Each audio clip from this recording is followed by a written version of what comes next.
Hello बच्चों, welcome back to this channel and my video.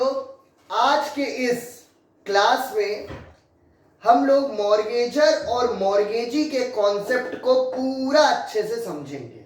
ठीक है, ज्यादा बड़ी वीडियो नहीं बना रहा हूं, छोटी बनाऊंगा, बहुत ज्यादा तो 15 मिनट्स की। ठीक है ना, तो स्टार्ट करते हैं। प्रॉपर्टी लॉ का सबसे इंपॉर्टेंट चैप्टर है वो है मॉर्गेज। एक मॉर्गेज और दूसरा लीज और तीसरा बेटा आपका जो है सेल।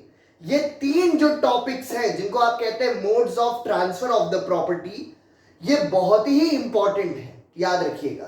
तो आज मॉर्गेज के बारे में समझेंगे कि मॉर्गेज में क्या क्या होता है। देखिए मॉर्गेज, चलिए सिंपल समझिए, मॉर्गेज में दो पार्टीज होती हैं, बहुत इंपॉर्टेंट। एक होता है मॉर्गेजर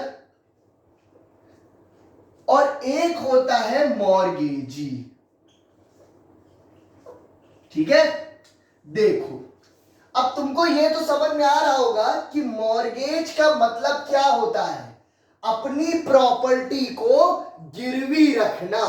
सुने होगे ना भैया, उन्होंने अपनी प्रॉपर्टी गिरवी रख दी। तो जब आप इमूवेबल प्रॉपर्टी को, याद रखिएगा बेटा, इमूवेबल प्रॉपर्टी को जब आप मॉर्गेज करते हैं, याद रखिएगा, इमूवेबल प्रॉपर्टी को जब आप गिरवी रखते हैं, सपोज कीजिए आपकी एक लैंड है, ठीक है ना, आपने इस लैंड को क्या किया है, मॉर्गेज किया है। ठीक, अब जब आपने इसको मॉर्गेज किया है तो ये लैंड आपकी क्या है, ये आपकी इमूवेबल प्रॉपर्टी है, याद रखना। ठीक है, और जब मूवेबल प्रॉपर्टी को जो है गिरवी रखते हैं तब उसे क्या कहते हैं, जब मूवेबल प्रॉपर्टी जैसे ज्वेलरी हो गई, ठीक है ना, कोई भी मूवेबल प्रॉपर्टी, उसको अगर आप बेटा गिरवी रखते हैं तब उसको बोलते हैं क्या, प्लेज। याद रखिएगा, प्लेज बोलते हैं। अगर कोई इंसान अपनी ज्वेलरी, सपोज कीजिए ये मेरी रिंग है, ठीक है ना, इसको मैंने गिरवी रखा, तो अगर मैंने अपनी इस रिंग को गिरवी रखा तो ये मेरी प्रॉपर्टी है ना, लेकिन ये प्रॉपर्टी कौन सी है, मूवेबल है कि इमूवेबल, मूवेबल प्रॉपर्टी है। तो अगर मैंने इसको गिरवी रखा तब इसका मतलब मॉर्गेज नहीं होगा। इमूवेबल प्रॉपर्टी को जब गिरवी रखा जाता है तो बोला जाता है प्लेज, उसको प्लेज बोलते हैं। अब ध्यान से देखो, मॉर्गेज जब आप कोई लैंड करते हैं या कोई घर करते हैं, कोई भी इमूवेबल प्रॉपर्टी अगर आप मॉर्गेज करते हैं तब बेटा ये बोला जाता है कि इमूवेबल प्रॉपर्टी अगर आपने गिरवी रखी, दैट मींस कि आपने मॉर्गेज किया। क्लियर है? अब देखो, ओनर, ठीक, जो ओनर होता है प्रॉपर्टी का, बहुत ध्यान से, ओनर जो होता है लैंड क्या या इमूवेबल प्रॉपर्टी का, जो कि अपनी इमूवेबल प्रॉपर्टी को मॉर्गेज करता है, उसको क्या बोला जाता है, मॉर्गेजर। बहुत इंपॉर्टेंट, ओनर को हमेशा मॉर्गेजर बोलते हैं। ये तो क्लियर हो गया। कुछ बच्चों को कॉन्सेप्ट में मॉर्गेजर मॉर्गेजी में जो है कंफ्यूज होते हैं। देखो, जो ओनर होता है प्रॉपर्टी का, और प्रॉपर्टी भी कौन सी, जो इमूवेबल प्रॉपर्टी होती है, उसको क्या बोलते हैं, ओनर को मॉर्गेजर। मॉर्गेज के चैप्टर में, ठीक, जब हम अपनी कोई भी प्रॉपर्टी को गिरवी रखते हैं तो हम क्या हो जाते हैं, मॉर्गेजर। अब मॉर्गेजी क्या होता है, देखिए, person who takes the property and levy of that gives loan to the mortgager। देखिए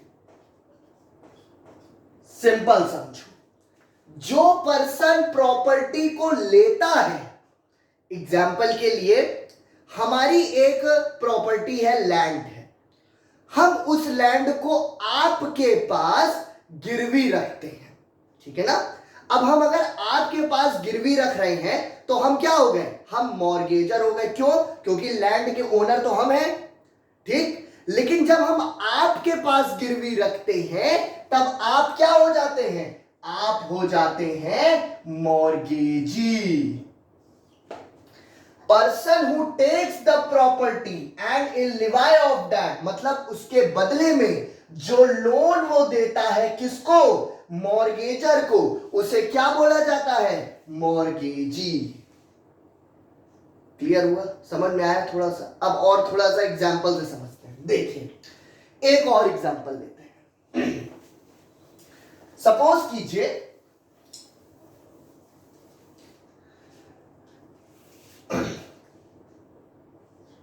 सलमान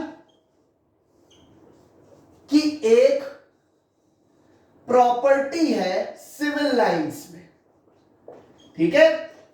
ये प्रॉपर्टी सिविल लाइंस में है जिसको आप कह सकते हैं it is a immovable property. याद रखिएगा हमेशा जब मॉर्गेज की बात आए तो समझ जाना इमूवेबल प्रॉपर्टी को ही मॉर्गेज किया जा सकता है, मूवेबल प्रॉपर्टी को नहीं किया जा सकता, उसको बोला जाता है प्लेज, बस नाम डिफरेंट है।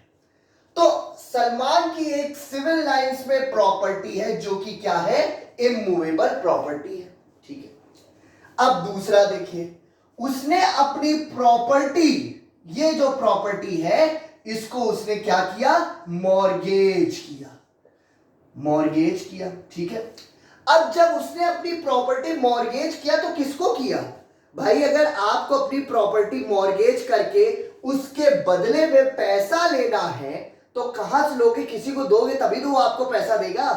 तो उसने अपनी प्रॉपर्टी शाहरुख के पास गिरवी रखी, मतलब शाहरुख के पास सलमान की सिविल लाइंस की प्रॉपर्टी मॉर्गेज्ड है। तो यहां पे मॉर्गेजर कौन हो गया और मॉर्गेजी कौन हो गया, बताइए। ये क्या हो गए, मॉर्गेजर, ये क्या हो गए, मॉर्गेजी। अब सिंपल समझो, एग्जाम्पल के लिए ले लो कि सलमान ने अपनी इस प्रॉपर्टी को 10 लाख में, 10 लाख में गिरवी रखा है, मॉर्गेज किया है। तो बेटा याद रखना, मॉर्गेज किया है ये प्रॉपर्टी कितने में, 10 लाख में, किसके पास, शाहरुख के पास। ये क्या हो गए, मॉर्गेजी। सलमान जो ओनर है प्रॉपर्टी के वो क्या हो गए, मॉर्गेजर। और ये जो 10 लाख रुपए है, ये जो 10 लाख है जो कि शाहरुख ने दिया है सलमान को, जब सलमान ने अपनी प्रॉपर्टी मॉर्गेज की तो ये 10 लाख रुपए क्या हो जाएंगे, मॉर्गेज्ड मनी। याद रखना बेटा, मॉर्गेज्ड मनी। अब ध्यान से देखो एक और चीज, सिंपल समझो, अगर सलमान ने शाहरुख के पास प्रॉपर्टी मॉर्गेज्ड की है 10 लाख रुपए में, और 10 लाख रुपए में मॉर्गेज की है, और सलमान ने शाहरुख से यह कहा कि मैं 3 महीने में, 3 मंथ्स, 3 महीने में आपका 10 लाख का 12 लाख रुपए रिटर्न कर दूंगा। तो भाई देखो साफ सी बात समझो, जबान से कुछ नहीं होता। हमेशा जो भी चीज इस तरीके से प्रॉपर्टी मॉर्गेज होती है वो किससे होती है, मॉर्गेज डीड से। डीड मतलब एक एग्रीमेंट होता है जिसमें सलमान ये बोलेंगे शाहरुख से कि 3 महीने में आपका ये 10 लाख प्लस 2 लाख रुपए जो कि इंटरेस्ट है, तो टोटल कितना हो गया, 12 लाख, ये मैं आपको रिटर्न करूंगा। तो ये जो बात है, ये जो एग्रीमेंट है, ये जो प्रॉमिस है, ये लीगल डॉक्यूमेंट पे होगा, और जो लीगल डॉक्यूमेंट होगा उसको क्या बोलते हैं, मॉर्गेज डीड। देखिए अब क्लियर है, समझ में आया सबको। इन्होंने अपनी प्रॉपर्टी मॉर्गेज की शाहरुख के पास, मॉर्गेजर कौन है, सलमान। क्यों, क्योंकि ये प्रॉपर्टी के क्या है, ओनर है। A person who is the owner of the property that person is only called as mortgagor. वही पर्सन सिर्फ और सिर्फ मॉर्गेजर होता है। कब? जब वो अपनी प्रॉपर्टी को मॉर्गेज करता है।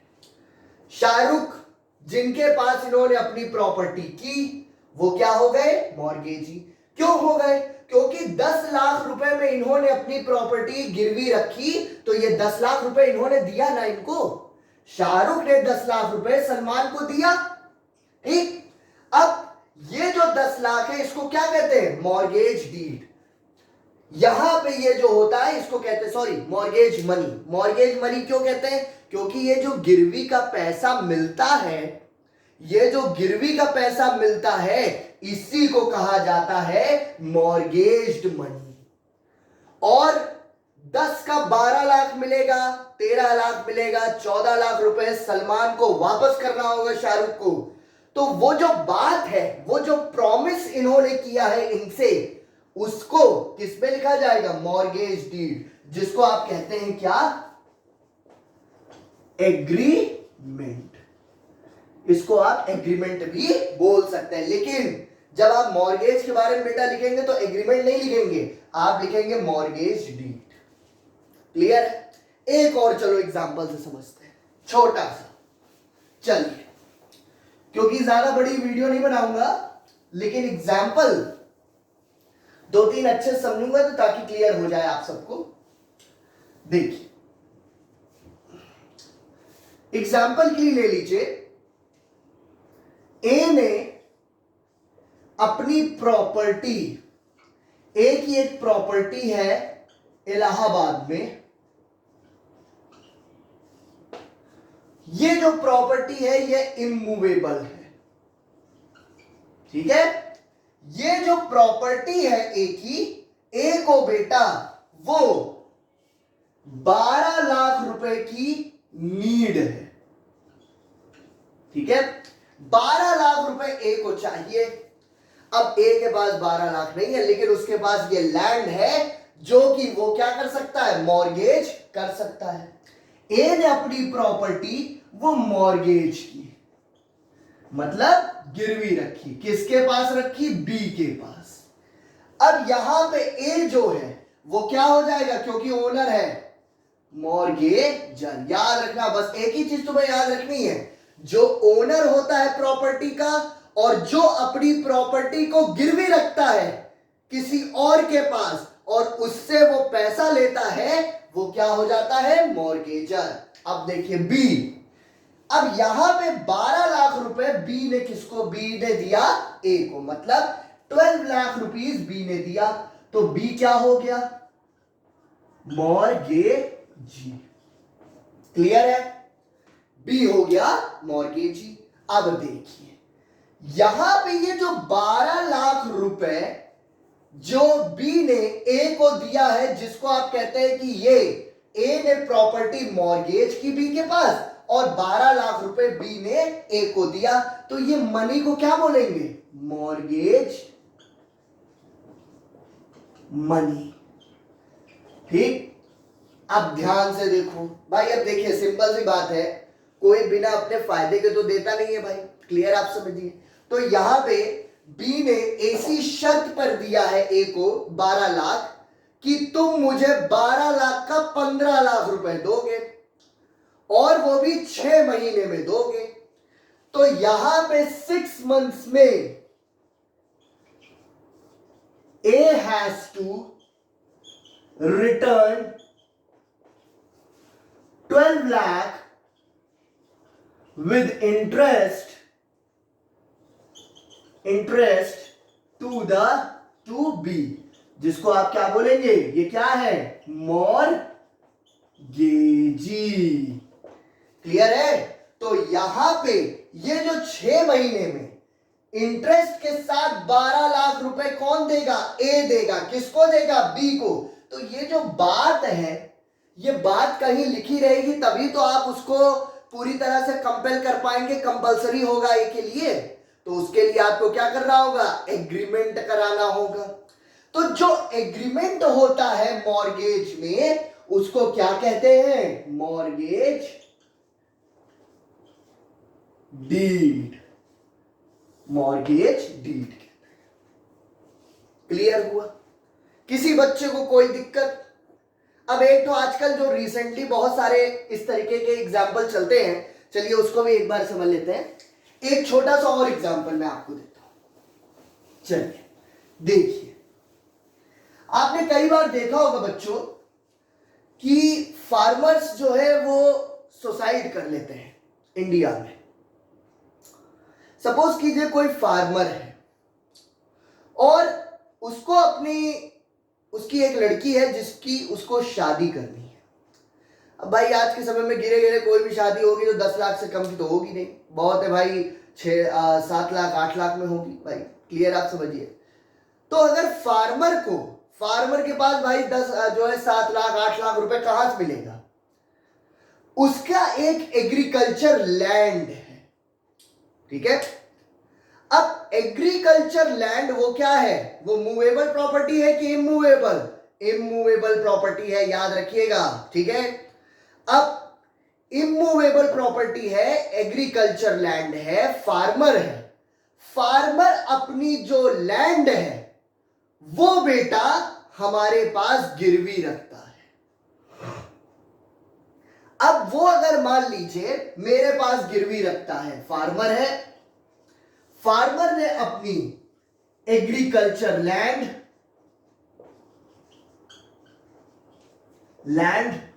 वो गिरवी रखा, ठीक है ना, मेरे पास। चलो मैं शाश्वत तिवारी के पास गिरवी रखा। इसको जरूरत कितने की है? 7 लाख की, 7 लाख रुपए की जरूरत है। यहां पर मैं उसको 7 लाख रुपए देता हूं और ये कहता हूं कि इस लैंड पर तुम क्रॉप्स उगाओ, जितना मन करे, गेहूं चावल दाल जो उगाना है उगाओ। पोजीशन तुम्हारे पास ही रहेगा, लेकिन जितना तुम उगाओगे उसका 60% तुम किसको दे दोगे? मुझे दे दोगे। और 7 लाख रुपए मैंने तुम्हें दिया है, 60% तुम दोगे। कब तक दोगे? जब तक कि 7 लाख रुपए तुम मुझे वापस ना कर दो, तब तक हम 60% लेते रहेंगे। लेकिन 7 लाख में कोई इंटरेस्ट नहीं जोड़ रहे, बता रहा हूं। मैंने कहा तुमको 7 लाख चाहिए, तुम 7 लाख लो, लेकिन मुझे इंटरेस्ट नहीं चाहिए। लेकिन जितना भी तुम लैंड में क्रॉप्स उगाओगे उसका 60% चाहिए। दिमाग लगा लिया मैंने? अब देखिए, यहां पे ये जो फार्मर है, जो कि ओनर है इस एग्रीकल्चर लैंड का, वो मेरे पास मॉर्गेज कर रहा है अपनी प्रॉपर्टी। तो ये क्या हो जाएगा? मॉर्गेजर। ये क्या हो जाएंगे हम? मॉर्गेजी, जो कि दे रहा है। ये जो 7 लाख रुपए है इसको आप क्या बोलेंगे? मॉर्गेज्ड मनी। क्लियर है? अब 60% तुम मुझे क्रॉप्स दोगे और 40% तुम चाहे बेचो, चाहे उसको तुम अपने पास रखो, जो तुम्हारा मन करे। ये जो 60% ये हमको देंगे, इसके लिए ये क्या हो जाते हैं? कंपलसरी, ये कंपेल हो जाते हैं, मतलब इनको देना ही पड़ेगा। इनको मैंने बाउंड किया है, तो भाई इसके लिए हम क्या करेंगे? एग्रीमेंट, जिसको आप क्या कहते हैं मॉर्गेज में? Mortgage deed. क्लियर हो गया? किसी को ना समझ में आया हो अभी तक कुछ भी तो प्लीज कमेंट करके पूछ लीजिएगा, ठीक है? क्लियर है? कोई दिक्कत? कोई भी आपको यहां तक ना समझ में आया हो, मॉर्गेजर में मॉर्गेजर मॉर्गेजी क्या होता है? इमूवेबल प्रॉपर्टी को हमेशा मॉर्गेज्ड किया जाता है। अब एक काम करते हैं, एक आपको पूरा मैं सेक्शन बता देता हूं जो कि प्रॉपर्टी लॉ के बड़े इंपॉर्टेंट सेक्शन है और उनको आपको पढ़ना ही पड़ेगा।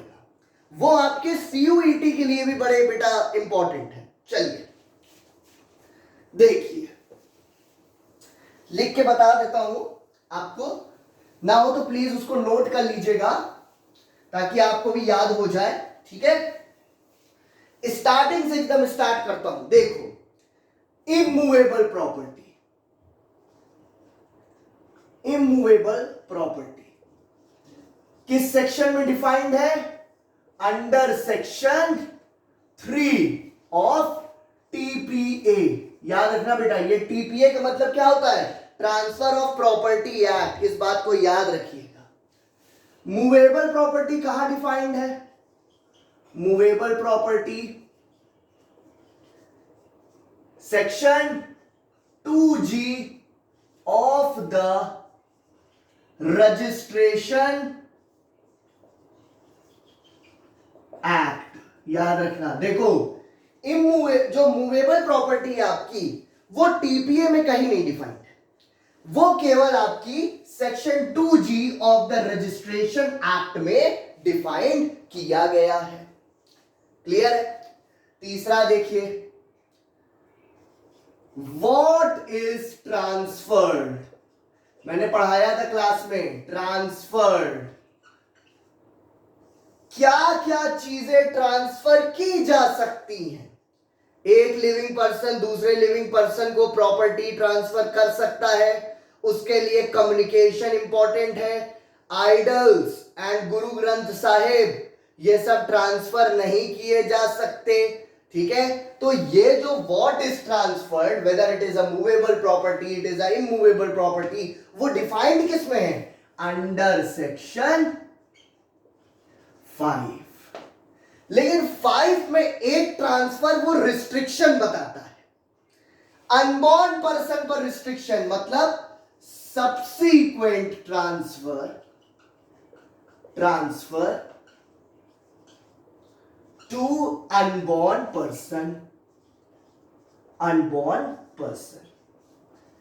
ये किस में डिफाइंड है? सेक्शन, याद है ना, 13। ठीक है, सेक्शन 13 में आपका ये डिफाइंड है।